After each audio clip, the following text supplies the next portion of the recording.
Jadi 6 agama di Indonesia ini saya buat tempat pengajian yang bagus ya, macam rumah sekolah ya. Jadi ada asi-asinya, satu lokal satu asi ya. Ada kantor-kantornya ya. Jadi tempat pengajian ya. Saya buat 6 agama di Indonesia ini saya buat semuanya ya.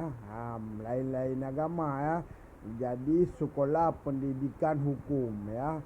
Jadi sekolah pendidikan hukum ya.